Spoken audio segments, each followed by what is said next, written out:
Buenas tardes. Quiero invitarle a que abra su Biblia en Hechos 20:26. Hechos 20:26. Continuamos con la serie Temas de Importancia para la Iglesia. Tema número 11. Escriba, para los que lo hacen, el tema de hoy: buscando el equilibrio espiritual. Buscando el equilibrio espiritual.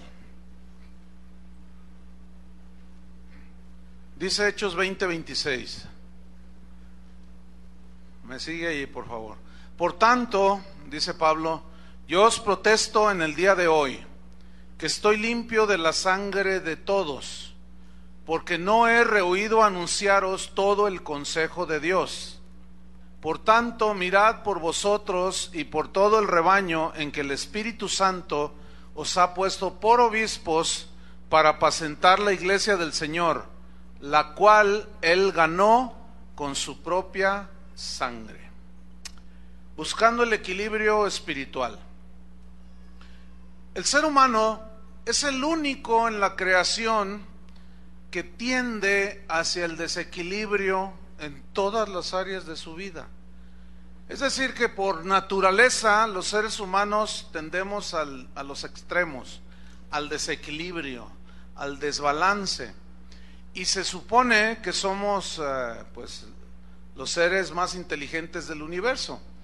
Y este desequilibrio que tenemos los seres humanos se demuestra en todas las áreas de nuestra vida. Por ejemplo, en la alimentación somos tan desequilibrados. Bueno, aquí en México ya tenemos el primer lugar en obesidad infantil. En lo económico, el mundo es un caos económico porque hay mucho desequilibrio en la cuestión de manejar las finanzas. La gente gasta más de lo que gana y eso es un desequilibrio, y es obvio que entras en deuda. En las decisiones que tomamos somos muy extremosos, las tomamos basados en mi enojo o en mi superfe, y somos muy desequilibrados. En los juicios que hacemos nos faltan elementos y siempre tenemos esa tendencia a hacerlo hacia los extremos. El ser humano por naturaleza es emocional. Entonces tomamos muchas de nuestras decisiones que tomamos, los tomamos basados en nuestras emociones, de que si siento y no siento. Entonces nos metemos en problemas porque tomamos esas decisiones basados en extremos, no en un equilibrio, no en un balance. El cristianismo de hoy entonces también se distingue por el desequilibrio que hay en muchas áreas dentro de la iglesia cristiana en general. Como seres imperfectos que somos, nuestra naturaleza, nuestra tendencia es siempre a irnos hacia un extremo. Y podemos ver que todo lo que el ser humano toca lo desequilibra, todo. Y lo espiritual no es la excepción. El hombre ha tocado la armonía y el equilibrio de la naturaleza, y ahora se nos invita a apagar una hora los foquitos, que para hacer descansar a la madre tierra y no sé cuánta cosa. ¿Y todo por qué? Porque somos bien desequilibrados. Hemos perdido el desequilibrio, el pecado nos ha desequilibrado, pero cuando venimos a Cristo, la armonía que produce el arrepentimiento, la armonía que produce con Dios, dice que justificados por la fe tenemos paz. Entonces comenzamos a entrar en un balance, comenzamos a tomar decisiones más acertadas, más equilibradas. La familia comenzamos a administrarla de una manera más centrada. Pero el proceso de encontrar balance y equilibrio en todas nuestras áreas es largo, ¿sí? No se da de la noche a la mañana. Por esa razón, San Pablo, en cuanto a lo espiritual, que luego primero lo espiritual y luego se refleja en lo natural, Pablo nos dejó en estas escrituras de Hechos 20:26, si quieren tener ahí su Biblia abierta. Aquí en estas escrituras Pablo nos dejó muy claro el principio del equilibrio espiritual. El principio del equilibrio espiritual es fundamental que como cristianos alcancemos y tengamos un equilibrio, un balance espiritual. Vamos a estudiar Hechos 20:26.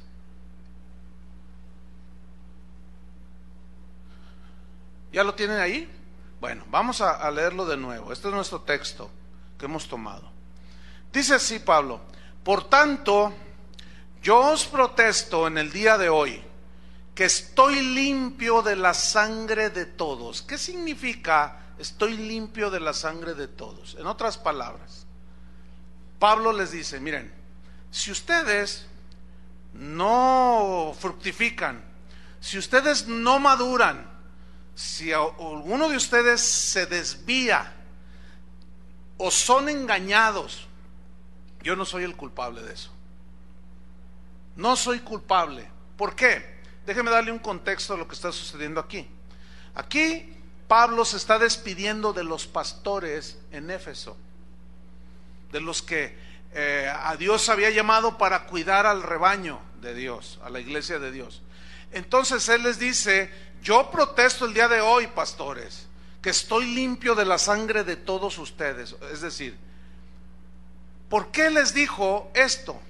En el versículo 27 está la respuesta de por qué les dijo: yo estoy limpio de la sangre de todos. Cualquier cosa que suceda después de que yo me vaya, yo no tengo nada que ver absolutamente. ¿Por qué? Versículo 27, sígame ahí. Dice: porque no he rehuido anunciaros todo el consejo de Dios. Aquí en este versículo 27 hay dos palabras que debemos estudiar. Una es la palabra rehusar y la otra es la palabra anunciar. O sea, yo estoy limpio de la sangre de todos. ¿Por qué?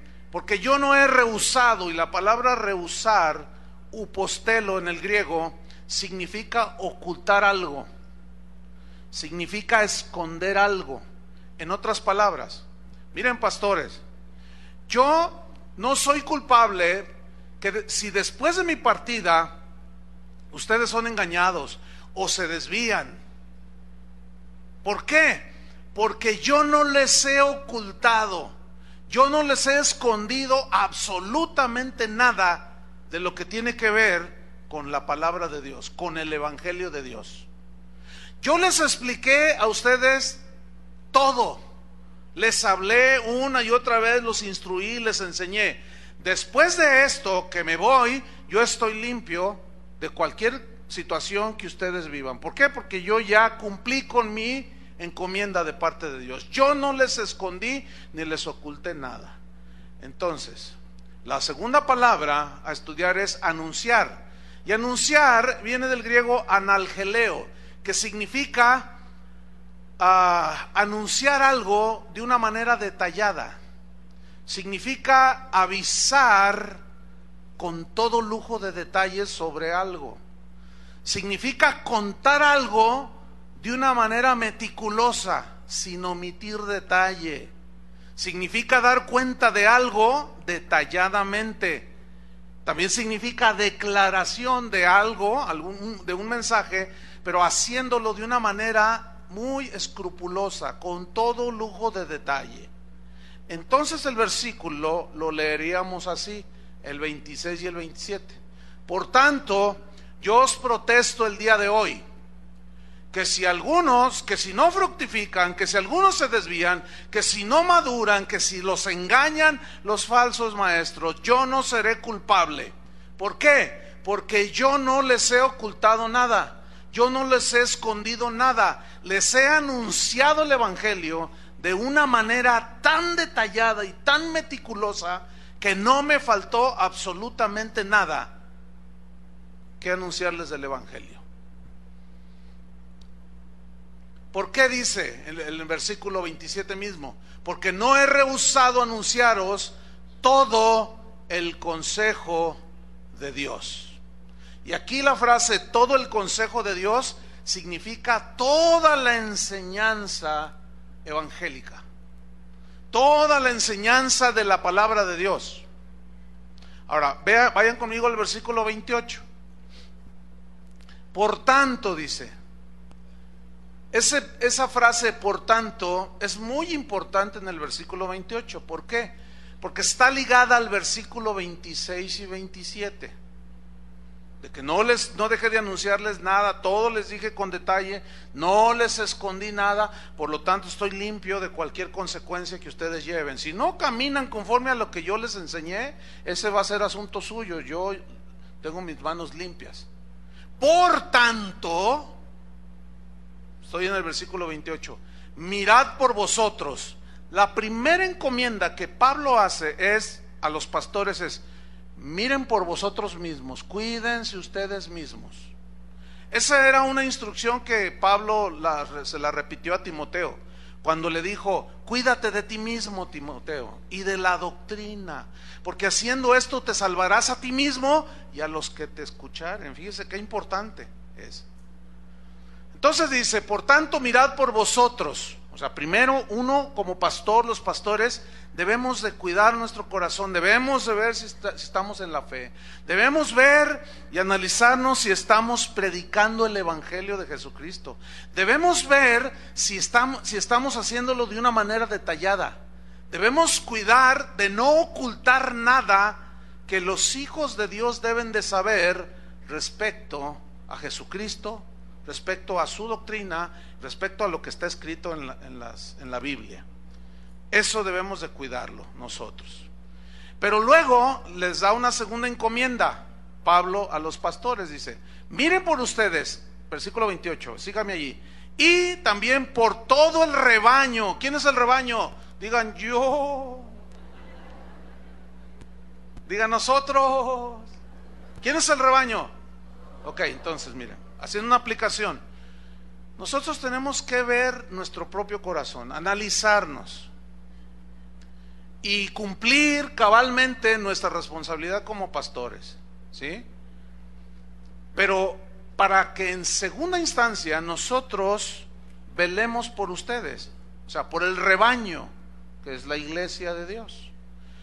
Nuestra primera responsabilidad en Casa de Oración Guadalajara son ustedes. No son los que nos están escuchando. Los que nos están escuchando tienen sus pastores. Ellos deben de ministrarlos a ellos. A veces hay gente que me escribe y me regaña que por qué tardé 3 días en contestarles. Le digo: es que yo tengo prioridades. Y la prioridad son las ovejas que Dios me ha encomendado a mí. Y a usted pues, ni lo conozco siquiera, ¿verdad? Entonces pues hay que aclarar eso porque es importante.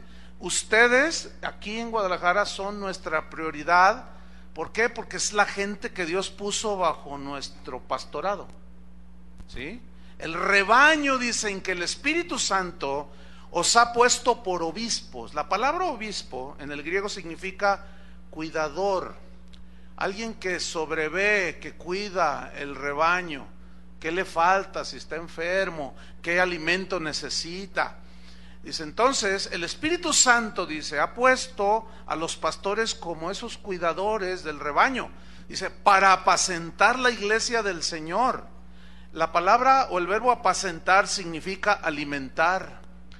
Con la palabra de Dios significa dirigir hacia Dios, entre otros significados. Para apacentar la iglesia del Señor, la cual Él ganó por su propia sangre. ¿Quién la ganó para sí mismo? Jesús. O sea, ustedes no me pertenecen a mí. Ustedes no son míos.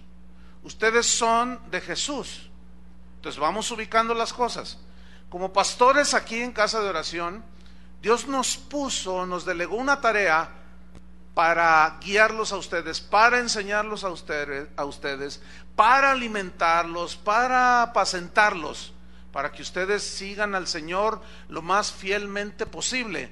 Pero nosotros debemos de mirar por nosotros mismos primero, que no estemos ocultando nada del mensaje del Evangelio, y que lo que les enseñemos tiene que ser de una manera detallada, para que ustedes sepan de qué se trata ser discípulo de Jesucristo. Entonces, viendo todo esto, nos damos cuenta que nosotros los pastores somos los responsables de enseñar, de anunciar todo el consejo de Dios, no solamente una parte del consejo de Dios, sino todo el consejo de Dios. La pregunta es, ¿y por qué todo? ¿Por qué no solo una parte? Porque Pablo dijo que él estaba limpio de la sangre de todos. Y que ahora él, ¿por qué? Por la razón de que él ya había compartido detalladamente el Evangelio. Y eso es lo que nosotros debemos hacer. Si nosotros como pastores o cualquier pastor solo enseñamos unas cuantas verdades, unas cuantas enseñanzas o doctrinas que están en la Biblia, corremos el riesgo de desviarnos, corremos el riesgo de ser engañados. ¿Por qué? Porque al no haber un equilibrio espiritual, todo se carga hacia un lado, se carga hacia un extremo, se carga hacia el extremo derecho, hacia la extrema izquierda, qué sé yo. Por ejemplo, hay iglesias que dicen, nosotros somos una iglesia netamente misionera, y todos sus mensajes giran en base a las misiones, y ese es un mensaje en la Biblia, pero no es todo, hermanos. Esa es la parte, no sé qué porcentaje tenga, pero hay muchísimo. Hay que enseñar todo el consejo de Dios. Otros basan su iglesia, dicen, nosotros somos una iglesia de prosperidad, dicen, y toda la vida se la pasan enseñando mensajes de prosperidad. Entonces, al dar un sobreénfasis en alguna enseñanza, bíblica o no, se corre el riesgo de irse al extremo. Espero me esté explicando. No. Le voy a dar una definición de lo que da la Real Academia Española sobre la palabra equilibrio. Y según la Real Academia Española, por lo menos hay 5 definiciones de equilibrio. Ponga atención. La número 1 es la situación de un cuerpo X que, a pesar de tener poca base de sustentación, se mantiene sin caerse, o sea, permanece de pie. Eso es equilibrio, ¿sí? Otra definición: es un peso que es igual a otro que lo contrarresta. Es como una balanza.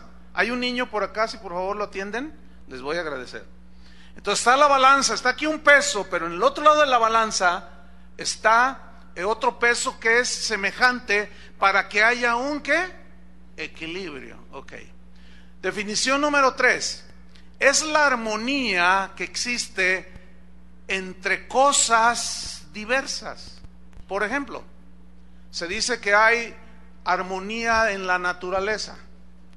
Todo lo que hay en la naturaleza, todas las plantas, toda la flora, toda la fauna, todo tiene su razón de ser, hermanos.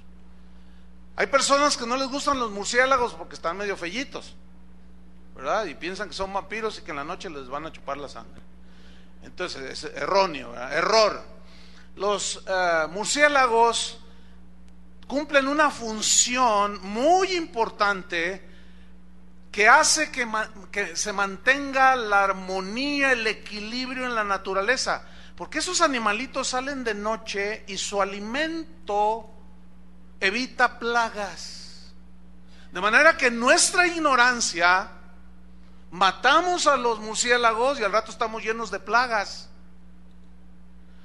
Eso es a lo que se refiere, es la armonía entre diversas cosas. Cuarta definición: ecuanimidad, mesura, sensatez en los actos, sensatez y equilibrio en los juicios. O sea, todo con un equilibrio, ¿sí?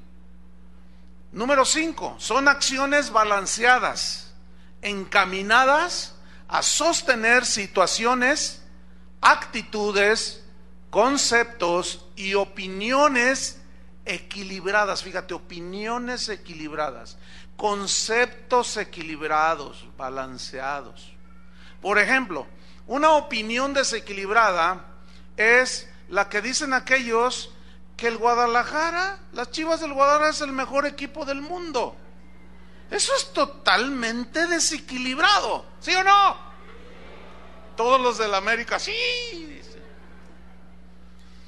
¿Por qué? Porque es obvio que no es el mejor equipo del mundo.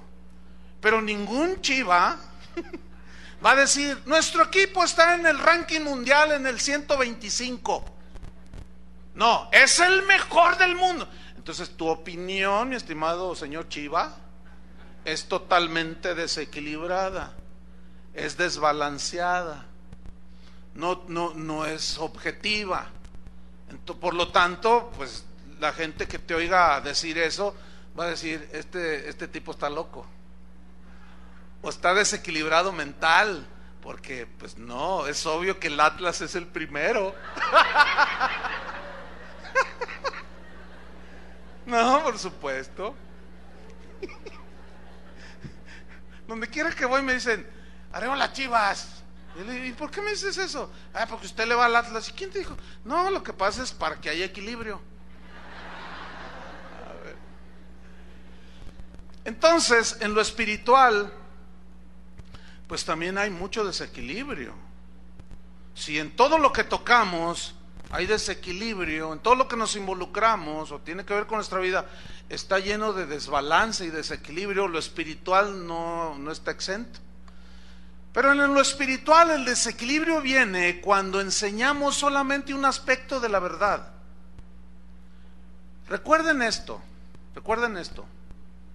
Si se lo graban de memoria, es mejor. Una verdad bíblica, por ejemplo, díganme una verdad bíblica, cualquiera. ¿Alguna doctrina? La resurrección de Jesucristo, ¿cierto? Bueno, esa es una doctrina fundamental del cristianismo.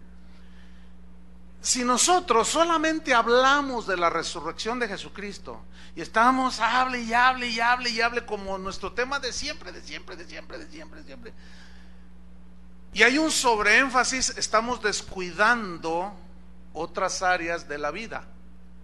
Lo mismo puede ser el tema de la santidad, el tema del dinero, el tema de la segunda venida de Cristo, cualquier doctrina bíblica que se sobreenfatiza, y al enfatizar demasiado y separarnos de las demás verdades bíblicas, esa verdad, al ser tan extremadamente proclamada, nos puede llevar a un error. ¿Por qué? Les voy a explicar por qué. Porque las verdades en la Biblia todas deben de estar en una posición para tener equilibrio. ¿Entienden? Todo en su lugar. Hay doctrinas en la Biblia que son fundamentales, como la resurrección de Cristo, el nacimiento virginal de Cristo, etcétera. Son como la base, el fundamento. Y sobre ellas se basa y están edificadas las demás doctrinas, enseñanzas bíblicas. Entonces, para tener una vida cristiana balanceada, equilibrada, tenemos que enseñar todo el consejo de Dios. ¿Me explico? Por eso es importante enseñar la Biblia detalladamente. Yo tengo enseñando, junto con los pastores de Casa de Oración, 6 meses las parábolas de Jesús, todos los jueves. 6 meses, ya vamos en la parábola número 27 y 28. 6 meses, y todavía nos faltan otras 15, no sé. Y aún así, fíjate, no queremos ocultar nada al respecto. Y las desglosamos y las trabajamos y les damos el significado que tienen lo más acercado posible. ¿Para qué? Para que ninguno de ustedes se quede en la ignorancia al no saber algunos aspectos, ¿sí? que enseñan las parábolas. Por lo tanto, escúchame bien, si alguno aquí no quiere aprender, no aprendes porque no quiere, es porque simplemente no quiere. Pero les voy a decir una cosa, yo estoy limpio de la sangre de ustedes. Si a usted lo engañan, si a usted lo defraudan, si a usted le mienten y usted se la cree, si usted piensa que seguir a Jesús es amor y paz y aún hay más, ese es asunto suyo. ¿Por qué? Porque en las parábolas de Jesús yo se las he explicado de una manera detallada, como la Biblia me dice que yo debo de hacerlo.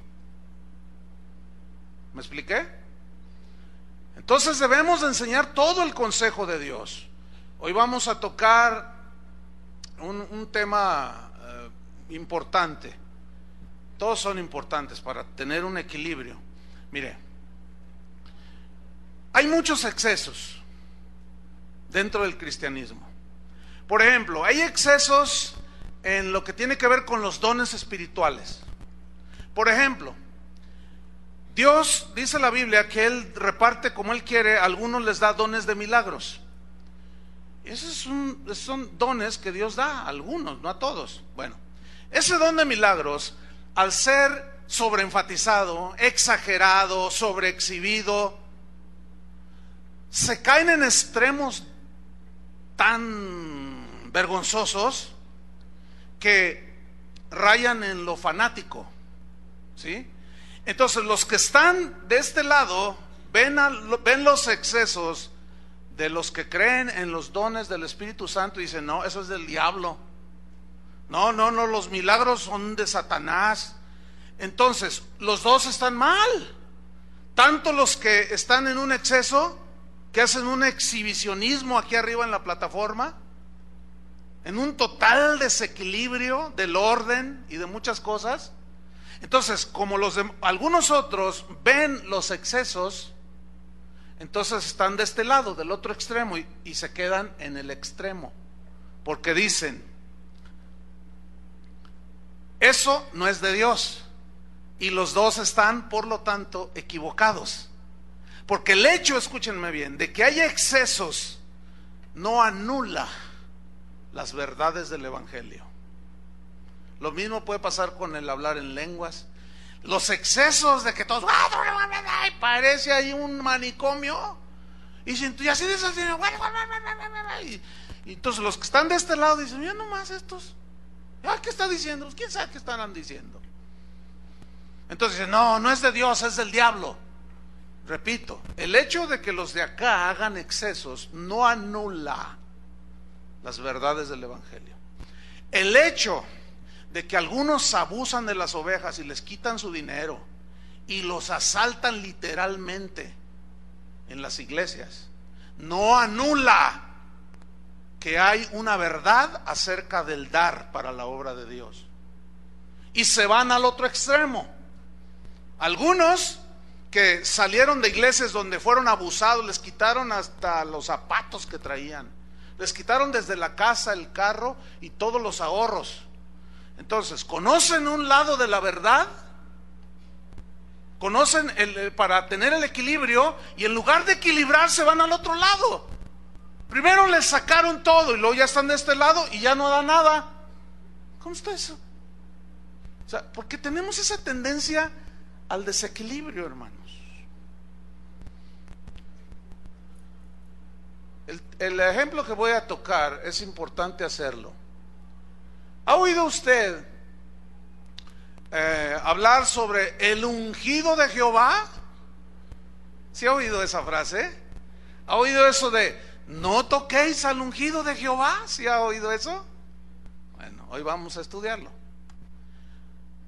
El abuso en esta enseñanza de no toquéis al ungido de Jehová, necesito que pongan mucha atención, no se vale dormirse, ¿ok? El abuso en esta doctrina del ungido de Jehová consiste en hacerle creer a la gente que el ungido de Jehová puede hacer lo que le da su gana. El abuso de esta doctrina es hacerle creer a la gente que el ungido de Jehová puede hacer lo que quiera y absolutamente nadie debe ni puede decir absolutamente nada. Ese es el abuso. Ahora, hay que hacer el equilibrio aquí. Además de que esta doctrina del no toquéis al ungido de Jehová está basada en el Antiguo Testamento. En el Antiguo Testamento solo 3 tipos de personas estaban ungidos. Era el rey, el sacerdote y el profeta.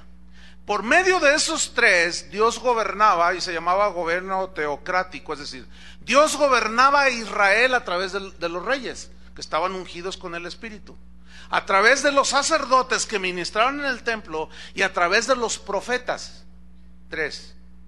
Bueno, en el Nuevo Testamento, según la Biblia, todos tenemos la unción del Santo, dijo Juan. O sea, en el Nuevo Testamento todos estamos ungidos. Ya no es el privilegio de unos tres o de unos cuantos, porque dice la Biblia que fuimos sellados con el Espíritu Santo de la promesa. Y los que son guiados por el Espíritu, estos son hijos de Dios. Entonces, Dios ahora nos gobierna de una manera directa y personal. ¿Entiende? ¿Cuántos le dan gracias a Dios? Es decir, lo que antes solo era en tres ungidos, ahora Él ungió a todos sus hijos. Bueno, eso queda establecido. Esta doctrina de no toquéis al ungido de Jehová, la toman como sinónimo de inmunidad espiritual. De que a mí nadie me dice nada, a mí nadie me puede cuestionar porque yo soy el ungido de Jehová, dicen. Y lo basan en el Salmo 105, versículo 15, búsquelo. Salmo 105, versículo número 15. Y vamos a estudiar lo que significa para tener un equilibrio. Cuando lo tenga, diga ya. Salmo 105, versículo 15. ¿Me lo subes afuera, por favor? Poquito, estoy gritando mucho. Salmo 105, versículo 15. ¿Ya lo tiene? Dice así: no toquéis, dijo, o sea, del Señor, no toquéis a mis ungidos, ni hagáis mal a mis profetas. Aquí la palabra clave para entender qué significa no tocar al ungido de Jehová es precisamente el verbo tocar. Según los que enseñan la doctrina, no toquéis al ungido de Jehová es no decir absolutamente, aunque ande en adulterio, aunque sea un ladrón, aunque sea un mentiroso, no toques al ungido, no digas nada. Así lo interpretan, pero es una interpretación errónea. La palabra tocar viene del hebreo naugá, que significa poner la mano encima, golpear con el puño. Significa hacer violencia física. Eso significa no toquéis al ungido de Jehová. Y esto es comprobado por las mismísimas escrituras. Vamos a 1 de Samuel, capítulo 24, versículo 10. Justamente con los mismos versículos que los creen que tienen inmunidad espiritual usan para esconderse detrás de esa supuesta no toquéis al ungido de Jehová. O sea, no me digas nada, si yo me estoy robando lo que sea, no me digas nada, si yo les quito a ustedes todos los relojes y las joyas, no me digas nada porque yo soy el ungido de Jehová, ¿verdad? Pero la misma Biblia, con los mismos versículos, nos aclara, porque la Biblia habla por sí misma. Nada más que hay que hablarla en todo su consejo, ¿entiende? Espero me esté explicando. Ahí va, 1 de Samuel 24, 10. Ok, antes de leer el versículo 10, déjeme darle una breve semblanza del contexto. Saúl era el rey de Israel. Saúl era el ungido de Jehová como rey. Pero había sacerdotes que eran ungidos y había profetas que eran ungidos. Okay. Aquí Saúl era el ungido de Jehová. Saúl le tenía envidia a David y lo quería asesinar por envidia. Cada rato lo quería dejar clavado en la pared con las lanzas. Intentó asesinarlo varias veces. David era un pastor que había vencido a un león, a un oso, y venció al Goliat. Pero el ungido era Saúl, y el Saúl tuvo envidia de ese jovencito David. Entonces se fue en una persecución contra David para asesinarlo. Entonces ellos entran, David y sus hombres entran a una cueva para descansar, y resulta que estaba Saúl allí con algunos de sus hombres, dormido, Entonces le dicen a David: allá en el fondo de la cueva está Saúl, le dicen. Dios te lo entregó para que lo mates a tu enemigo.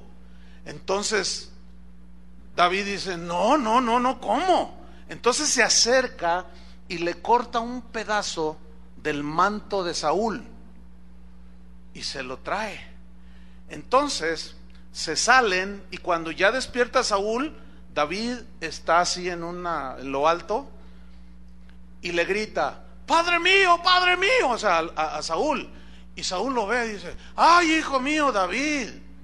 Y dice: mira, Padre mío, le dice, Dios te entregó en mi mano, pero no extendí mi mano contra ti, porque dije: no tocaréis al ungido de Jehová.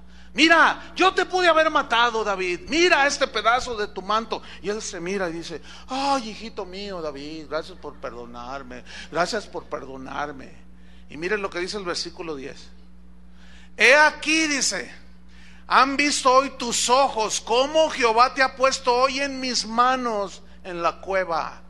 Y me dijeron que te matase, pero te perdoné, porque dije: no extenderé mi mano contra mi Señor. La razón: porque es el ungido de Jehová.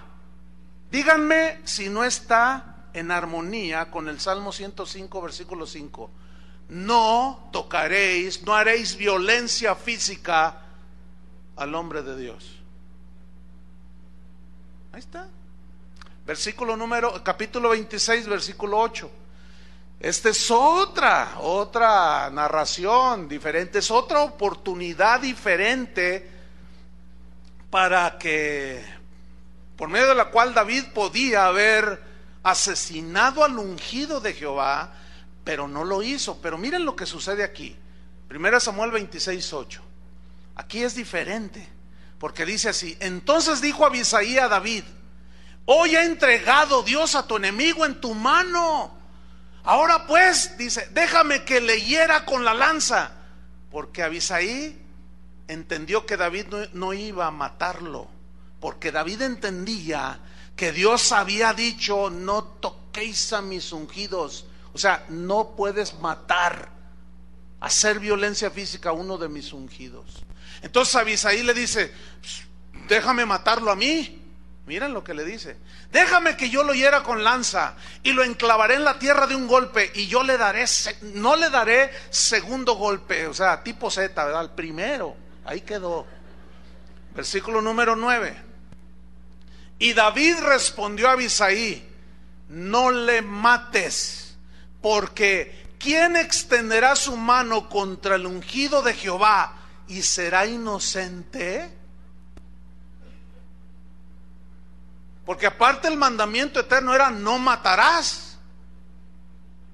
Entonces estamos viendo que el desequilibrio en esto está en interpretar que un ungido puede hacer lo que quiera y nadie debe cuestionarlo.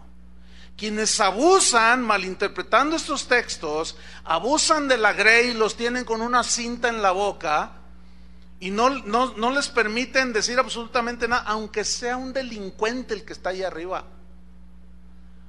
Y se escudan detrás de esto: no toquéis al ungido de Jehová, porque lo interpretan como que ese versículo a mí me da inmunidad, como los diputados en el Congreso, que hacen lo que quieren con nuestro dinero de los impuestos, hacen lo que les da su gana y nunca nadie les hace nada. Y así se creen algunos ministros. Ahora, fíjese bien, aquí viene el asunto.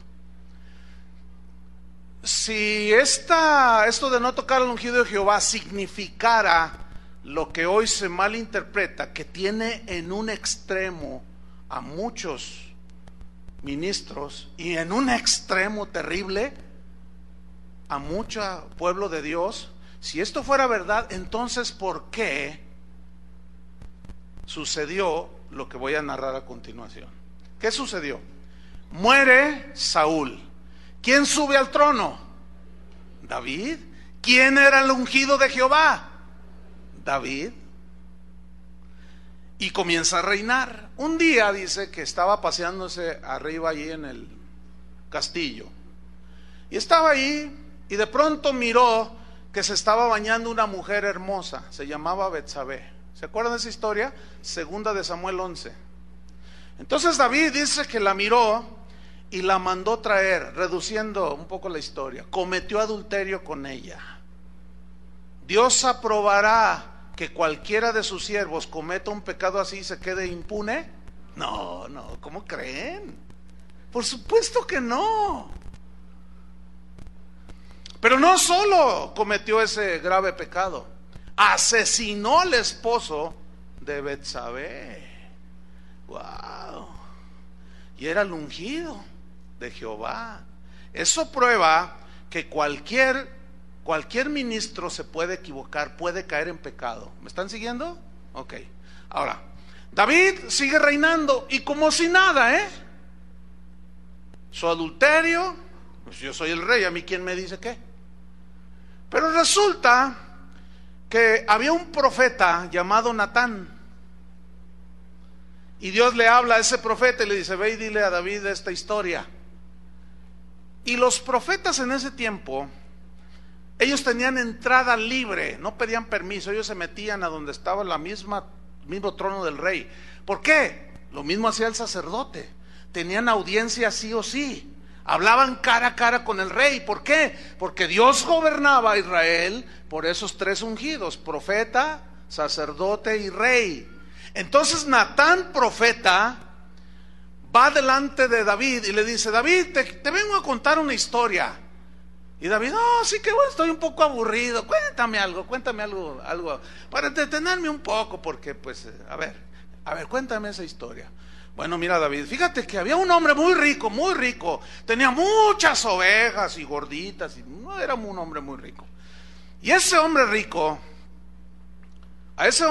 le llegó una persona, un huésped, y quiso atenderlo. Y en lugar de tomar una de sus ovejitas y preparársela para que comiera, fue y le quitó su única oveja a un pobre que vivía por allí, y lo despojó de su oveja y la preparó y se la dio al huésped. Y en ese momento el celo genuino, real, del ungido de Jehová, del rey David, salió a flote y dijo: ¿quién hizo tal? El que hizo eso debe morir. Y él, como rey, tenía la justicia en su mano para aplicarla. Debe morir, dime quién es. Y Natán le dice: eres tú, le dice. Pregunta. Si no tocara al ungido de Jehová significara lo que dicen hoy, no tocar al ungido de Jehová, entonces ¿por qué Natán fue y confrontó a David? ¿Y por qué David no le dijo: no toquéis al ungido de Jehová? No le dijo nada. Me temo que están entendiendo, Si significara ese desequilibrio que dicen hoy algunos que se creen ungidos, que es: no digas nada aunque veas que yo mate, robe y haga lo que sea, están muy equivocados. Ahora, ¿quién enfrentó a David? Otro ungido, pero con un rango semejante.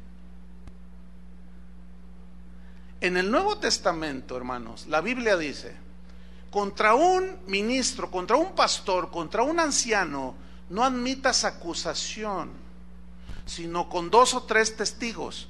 Esos testigos, se entiende, como dice Gálatas capítulo 6, versículo 1, si alguno fuere sorprendido en algún pecado, los espirituales, los que son espirituales, restauren al caído, considerándote a ti mismo, no sea que tú también seas tentado. Ahora se entiende que se sobreentiende que los más espirituales en una congregación, pues son los pastores, ¿no? Por algo Dios los puso como pastores en cualquier iglesia, así se entiende, según el patrón bíblico. Entonces, ¿quiénes son los que van a confrontar a otro pastor? Los pastores. ¿Me explico? Y aquí es donde se cometen los excesos y los abusos y la gente se va al otro lado de la balanza. Entonces, pongan atención porque aquí viene. ¿Cómo es que se ha ido al otro lado mucha gente? Por esto, porque el conocimiento como el que estás teniendo ahorita, para algunos ahorita se les está aclarando, otros ya sabían esto. Pero cuando un cristiano, en este punto que yo estoy tocando, empieza a tener conocimiento de que un siervo de Dios no es intocable, entonces dicen, esto ha producido que se vayan al otro extremo. Se lo voy a ilustrar con esto. ¿Cómo es que se van al otro extremo? Dicen, entonces como es intocable, bueno, ¿y usted qué? Le dicen a los pastores, ¿y usted qué? ¿Cómo que qué? Sí, ¿usted qué? ¿Quién es para disciplinarme a mí? Entonces, antes, en el otro extremo, no, ni los volteabas a ver. Y ahora acá, te le paras tú a tú. Dices, somos iguales. Y usted no es intocable, ¿eh? Y usted también falla, y usted esto y lo otro. Entonces, ya estás en el otro extremo. Les voy a dar el equilibrio para que lo entiendan, lo aprendan. Con estos ejemplos. Felipe Calderón. ¿Quién es Felipe Calderón? Presidente de México. Ok. Él como ser humano, simple ser humano, ¿es igual que tú y yo delante de Dios? Bueno, pues hasta el que está durmiendo responde. Pues eso es bien obvio, puro sentido común. Delante de Dios, quien sea, somos iguales. Pero escúcheme bien, en cuanto a responsabilidad e investidura, ¿somos iguales? Cualquiera puede entenderlo, cualquiera puede entenderlo.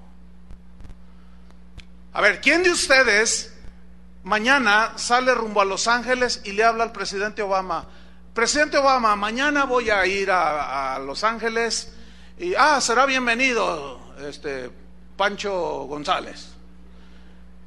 ¿Y quién de ustedes llega a los Estados Unidos y son recibidos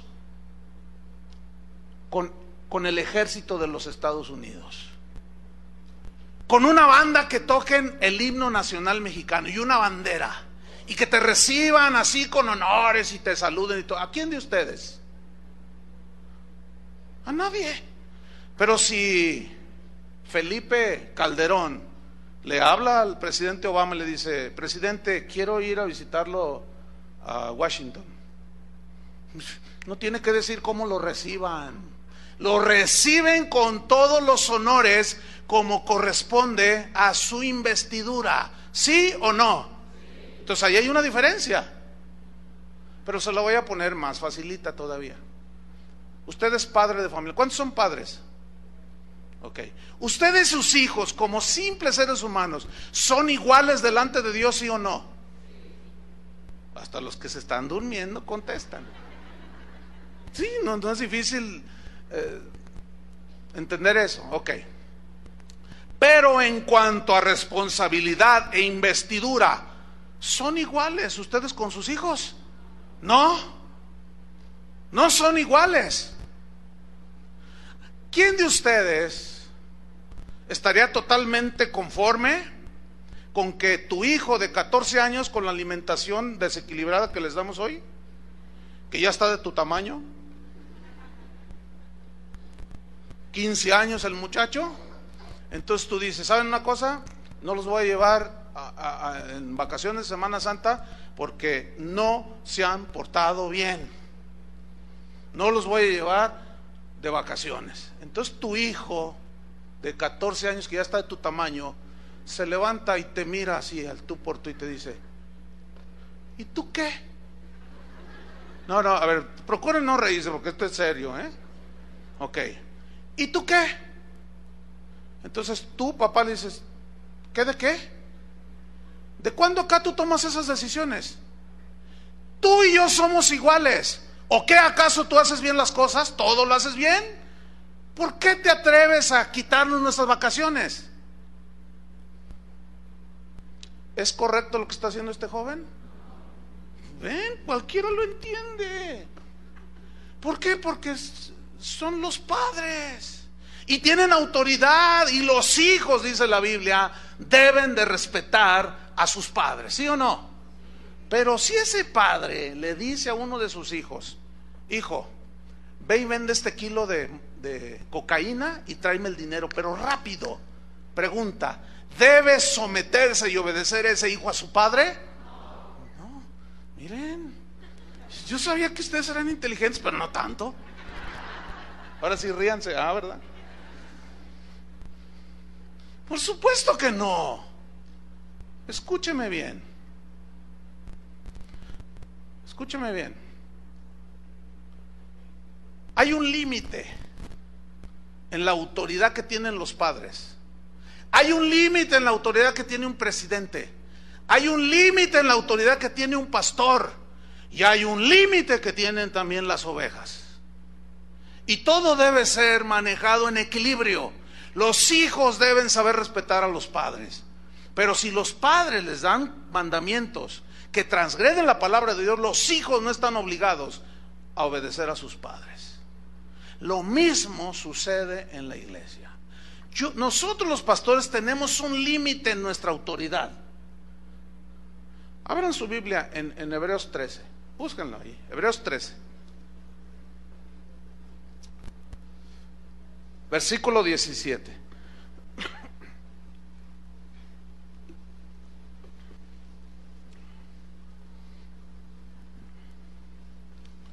Hebreos 13, 17.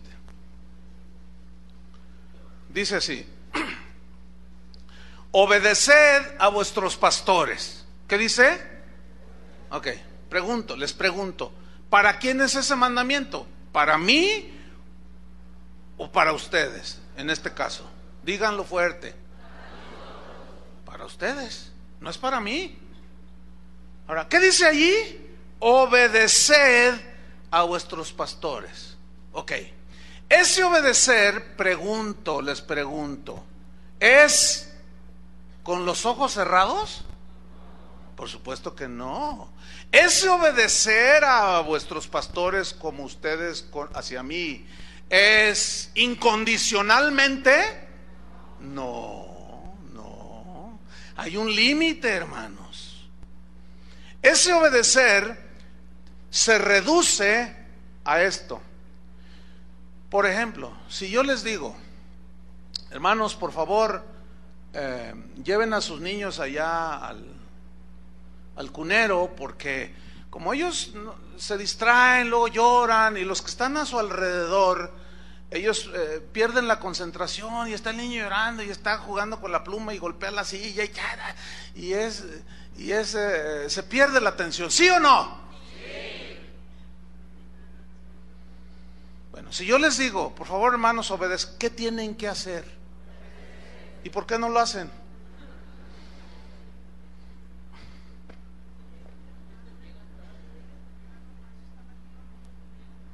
¿Por qué no lo hacen? Ahora, si eso está fuera de la palabra de Dios, mándenme a volar. Se quedaron bien calladitos.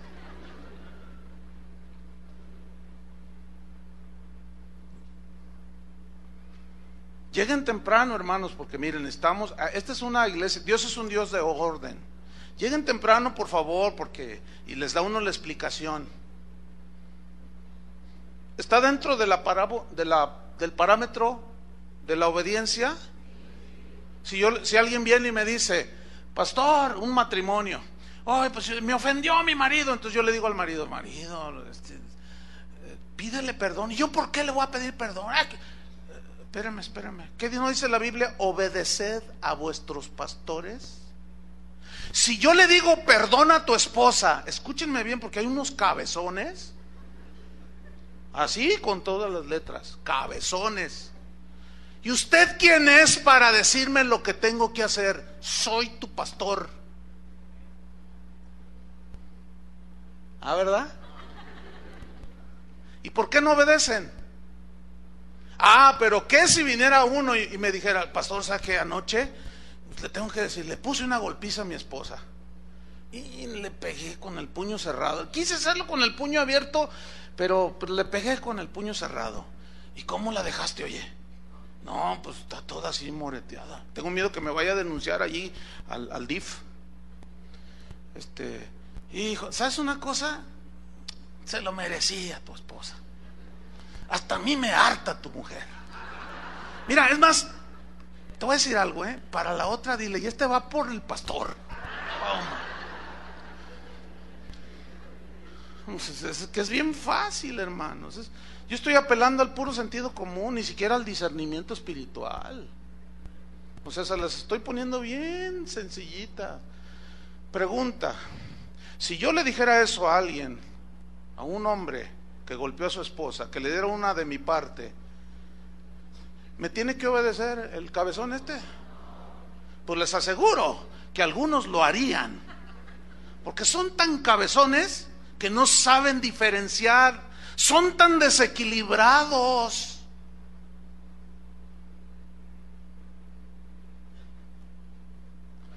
Yo no le puedo decir a un hombre que trate así a su esposa, eso es obvio. Y además, si lo haría, no está obligado ese esposo a obedecerme a mí, aunque sea el superungido de Jehová. ¿Me entiende?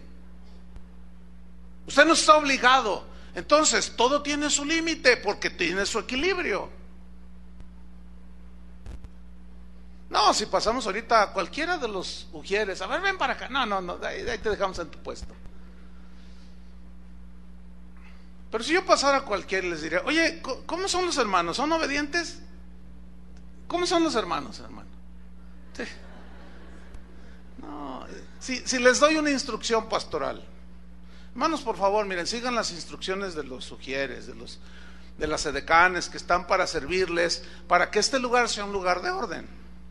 Entonces, alguien está sentado allí en el extremo.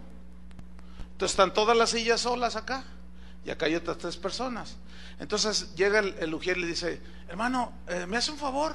Por favor, ¿se puede recorrer hacia el centro para que no lo estén molestando que pase la gente para ocupar las sillas? Y está ahí el cabezón y dice, yo me siento donde me da mi gana. ¿Sí o no les dicen así, hermano? Ahí está. ¿Ven? Si yo les doy una instrucción así, ¿por qué no obedecen? ¿Qué pasó? Pues no, que muy cristianos. Ya me los agarré. Escuchen bien, les estoy diciendo exactamente todo el consejo en este punto para que haya un equilibrio. O sea, yo soy el pastor, pero eso no me da autoridad de enseñorearme de ustedes. Ustedes son las ovejas, pero usted no tiene ninguna autoridad de venir a reclamarme a mí. ¿Y usted por qué disciplinó a la hermana fulana? Porque sepan que sería equivalente a si tú, Marcial, disciplinas, vamos a suponer así, porque tus hijos ya están grandes, que disciplinas a un niño de 10 años, y luego llega el grandote, ¿verdad? El que ya hasta te rebasó, ¿no? Y dice, ¿qué onda, papá? ¿De qué, mijo? Ponte conmigo. ¿Por qué la disciplinaste? ¿Qué le vas a decir tú? Bueno, ¿y a ti qué tengo que darte explicaciones? Le hago así porque así está tu hijo, ¿no? ¿Y a ti qué tengo que darte explicaciones? Escúchenme bien, hermanos. Como pastores, nosotros ejercemos disciplina en esta iglesia, que es muy diferente a enseñoreamiento. No confundan, hermanos, por favor. Ahora, el hecho de que algunos se enseñorean, pisoteen las ovejas, abusen de ellas, no significa que todos somos iguales. Y el hecho de que algunos abusen no anula la verdad de que debe de haber disciplina en la iglesia, ¿sí o no? No la anula. Pues esto es constante por los desequilibrios que hay. Disciplinamos a alguien, siempre tratamos de ejercer la disciplina con todos los elementos, y siempre es una disciplina correctiva, para que la gente reaccione y se alinee y entre en el equilibrio y siga creciendo. Entonces, disciplinamos eventualmente a alguien, y acepta la disciplina, pero está allí, pero está así con cara de no sé qué, de pocos amigos. Y luego al rato te habla por teléfono: hermano, oye, ¿qué pasó? Te noto, es que me disciplinaron, es que el pastor, es que quién sabe, ¿cómo quiso eso el pastor? Ay, sí, como si él sí fuera. Y empieza el rollo, empieza el asunto, y luego llegan y, oiga, no, ojalá y lo hicieran así, cuando menos, ni siquiera vienen con uno, y empiezan a soltar sus tonterías por afuera con otros. ¿Ya supiste que disciplinaron al hermano que se metió con otra? Ay, oye, pues tienes razón sí, pero ¿a poco ellos son los ungidos de Jehová? Él mismo dice que no hay ningún intocable. No te confundas, compadrito, ubica bien las cosas. Hay que llamarle pan, pan, y al vino, vino, así dice la Biblia, ya ven, ¿no? Y se confunden, ¿por qué? Porque no saben entrar en el equilibrio, no saben entrar en el balance. Entonces al rato se meten en problemas. Estaban en problemas cuando estaban en una sumisión bajo un cacique, y luego se van y tenían problemas, y luego se van al otro lado donde ya te sientes igual a todos. Delante de Dios sí lo somos, pero resulta que ya en cuanto a posición, por oficio y responsabilidad, no somos iguales, hermano. Conmigo ha venido gente y dice: ¿usted qué se cree aquí? Pues nada, nomás el pastor, nada más. ¿Y usted no tiene autoridad? ¿Ah, que no? Por supuesto que la tengo. Repito, el hecho de que algunos abusen no anula las verdades del evangelio. Y hay disciplina en la iglesia, ¿sí o no? Entonces, ahora sí que entonces, ¿por qué no obedecen? Ustedes deben de saber dónde está esa línea, Mientras no sea algo que sea un enseñoramiento, un abuso de autoridad, mientras no sea que nos podemos equivocar eventualmente, pero eso no nos hace falsos profetas, entiéndanlo. Porque si así fuera, hay que saber distinguir los que son los falsos profetas de los que son ministros genuinos del evangelio, pero que se equivocan. Pedro era un verdadero hombre de Dios, ¿sí o no? Y se equivocó, y nadie lo tachó de falso profeta, ¿verdad que no? Pablo igual. Mucha gente en la Biblia, hombres de Dios, se equivocaron, pero seguían siendo hombres de Dios que reconocían y seguían adelante. Y hay que saber distinguir el trigo de la cizaña. Es difícil, yo lo sé, pero bueno, tenemos que crecer. No podemos seguir igual en ese estado espiritual tan desequilibrado. Si ustedes fíjense cómo son los niños, en todo lo que hacen son desequilibrados. No estoy hablando de desequilibrados mentales, desequilibrados en sus juicios, en sus gustos, en sus acciones, en sus reacciones. Todo es exagerado, tendencioso hacia los extremos, ¿sí o no? Lo mismo sucede en nosotros como gente de Dios. Sigo allí en el versículo Hebreos 13:17, dice: obedeced a vuestros pastores, dice, y sujetaos a ellos. Sujetaos a ellos. ¿Qué es la sujeción? Es la sumisión. ¿A qué? A toda la instrucción que se les diga en la palabra de Dios. ¿Se entiende, verdad?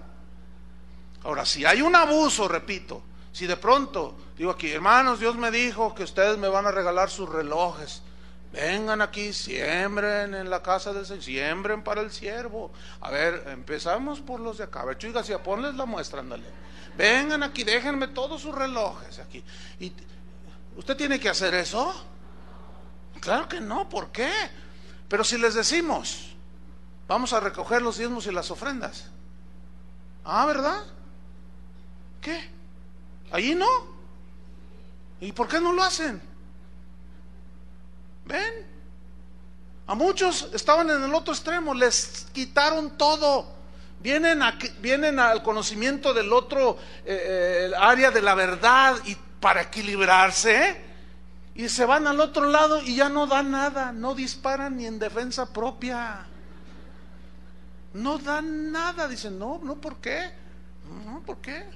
El hecho de que algunos abusen cuando recogen las ofrendas y duren hasta 1 hora cada servicio, y no te comas la semilla, y ladrones se van a ir al infierno, y 1 hora, y la predicación dura 10 minutos cada domingo.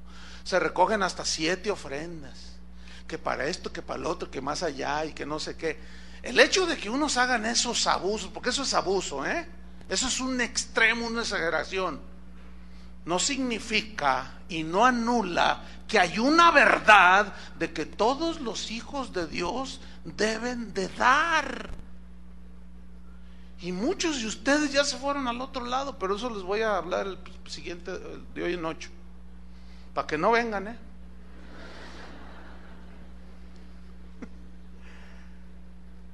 Sujetaos a ellos. ¿Por qué? Mira, vámonos sobre el final. Porque ellos, ¿quiénes son ellos? Nosotros los pastores. Velan por vuestras almas. Ahora, yo entiendo que hay pastores que no velan ni por ellos mismos, que ellos nada más ven para sí mismos, se protegen ellos mismos, buscan para ellos mismos, y las ovejas no les importa nada. ¿Saben cuál es la manera más fácil de detectar cuando a un pastor no le interesan las ovejas? Cuando les enseñan puras tonterías y cuando no les enseñan la palabra de Dios. Si yo como pastor tuviera intenciones oscuras de quitarles lo suyo, etcétera, yo no enseñaría lo del ungido de Jehová como lo estoy enseñando. ¿Sí o no? Porque ahí ya me estoy anulando. Entonces, no, si yo tuviera intenciones escondidas, diría, no les enseño, no, al contrario, cállese, aquí yo mando, y el que no, se puede ir, y si se va, la maldición de Tutankamón cae sobre ti. Así es que donde naciste, aquí te quedaste, y si te quieres morir, aquí te mueres, pero de aquí no te vas, porque si te vas, ¿esa es predicación? ¿Esa es exposición de la Biblia? No. Pero al enseñar las dos partes, vamos rumbo a un ¿qué? A un equilibrio, a un balance. Eso para mí es la paz, es el descanso. Porque a mí yo mismo me marco el límite para no abusar. Y ustedes también ya van a saber marcar el límite si alguno de nosotros alguna vez sale con algún rollo. Ustedes ya saben marcar el límite. Y así se protege la vida espiritual de una iglesia. Por eso Pablo decía a los pastores: yo estoy limpio de la sangre de todos ustedes, porque no he rehusado, no he rehuido, no les he escondido nada, les enseñé todo el consejo de Dios. No solamente una área, el que cree todo le es posible. Todo, no todo, ya lo hemos visto, ¿no? ¿Ven? Todos los temas que hemos visto de esta serie llevan ese propósito, de equilibrar la balanza, hermanos. Me acaba de mandar un correo a alguien, me dice: pastor, cuando está un endemoniado allí, ¿lo podemos ungir con aceite? ¿De dónde sacan eso? Ungiréis a los endemoniados con aceite. ¿Dónde dice? Bueno, ¿y eso por qué? Porque algunos ungidores ungen todo, exageran, se van a un extremo y al rato ya andan hasta ungiendo endemoniados. Hazme favor. Y ungen el carro y ungen las llantas para que no se pinche la goma. Dije una expresión sudamericana para que me entiendan, ustedes ya saben. Porque luego se poncha la llanta y allá la llanta es el rin, imagínense. Entonces se poncha el rin. No, la llanta no se poncha. Por eso hice esa explicación. Entonces, vamos a terminar con el versículo. Porque ellos velan por vuestras almas como quienes han de dar cuenta. ¿Quién va a dar cuenta?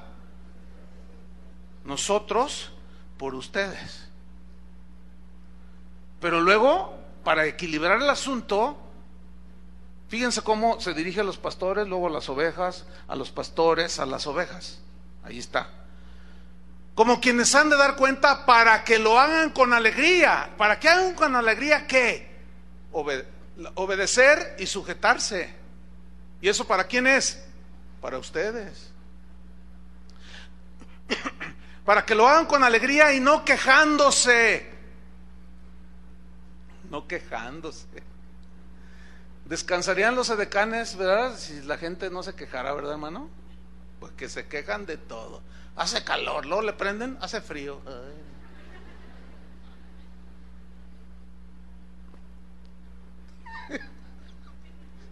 Bueno, así son los niños, pues. ¿Verdad que sí? Mira lo que termina diciendo el versículo.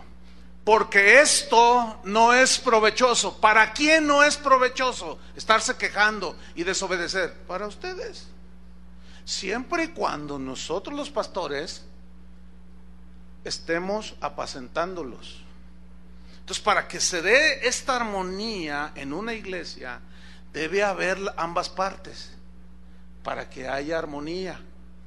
Y déjenme terminar con esto. Es algo muy interesante. Mire, en la naturaleza y en todo lo que Dios hizo, todo tiende a equilibrarse. Siempre tiende toda la naturaleza a buscar el equilibrio. Por ejemplo, un animalito cuando se siente enfermo, solito va y busca ciertas hierbitas, ¿se ha fijado? Y las come y luego ya se alivia, porque él sabe que está en un desequilibrio. Bueno, su instinto lo hace entender.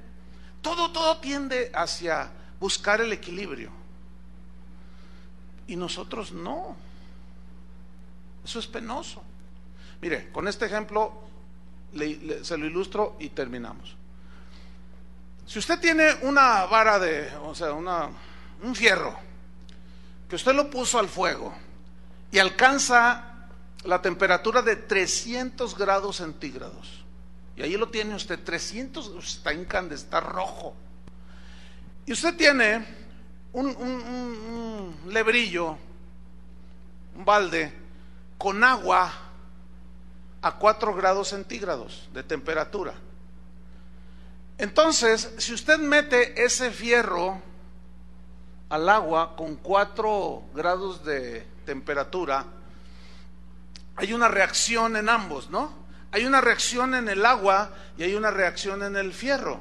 El fierro no puede permanecer a la misma temperatura, ni tampoco aumentarla, ¿no? Y la reacción del agua también tiene sus propiedades. Entonces, ¿qué sucede si yo meto ese fierro de 300 grados centígrados en el agua que tiene 4 grados? Según los gente de números, los físicos hacen esta ecuación, dicen 300 grados centígrados más 4 son 304 grados en suma, en conjunto. Pero miren lo que hace el equilibrio. Metes la vara y en lugar de aumentar o disminuir, después de un rato tú tomas la temperatura del agua, del fierro, y es exactamente la mitad de los 304 grados. Increíble. ¿Por qué? Porque todo tiende a buscar el equilibrio. Todo, absolutamente todo. ¿Por qué llueve? Porque tiene que haber riego. ¿Entienden?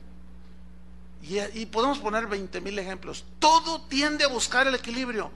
Hermanos, nosotros, la máxima creación de Dios, debería de hacer lo mismo, ¿no es verdad?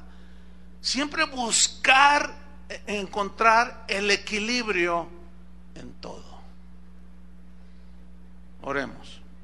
Señor, te damos gracias por tu palabra, que verdaderamente nos enseña. Te pedimos, Padre, que tu buen Espíritu siempre nos esté revelando las cosas, porque no podemos quedarnos en ningún extremo. Los dos son malos. Los dos nos van a traer perjuicios. Los extremos nos van a traer dolor, nos van a traer frustración, nos van a traer ponernos en situaciones que no nos corresponden, hacer papeles que no son los nuestros, tomar actitudes, decisiones equivocadas. Danos sabiduría, Señor, porque tu palabra es hermosísima, es preciosa. Y nosotros los seres humanos, que somos desequilibrados en todo porque el pecado trastornó la armonía que había contigo y nos separó de ti, Señor. Pero cuando tú enviaste a Jesucristo a morir por nosotros en la cruz, cuando uno de nosotros, cualquier persona, se arrepiente reconociendo que es un pecador y que necesita tu gracia, en ese momento viene el perdón de nuestros pecados. Y tu palabra dice: justificados pues por la fe tenemos paz para con Dios. Y en ese momento se inicia el proceso de arreglar cada área de nuestras vidas. Y esos desequilibrios que hay en nuestros matrimonios, en nuestros trabajos, nuestras reacciones, nuestro carácter, todo, al entrar en armonía contigo, Padre, comienza ese proceso.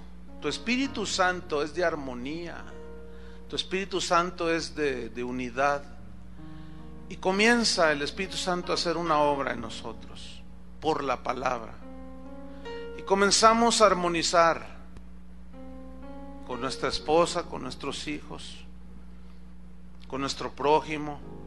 Y cuando hay un momento para que la armonía, el equilibrio se rompa por ofensas, ahí está el perdón, para entrar una vez más en esa armonía, en ese equilibrio. Señor, enséñanos. En la vida espiritual es muy semejante a lo que sucede a nuestro alrededor.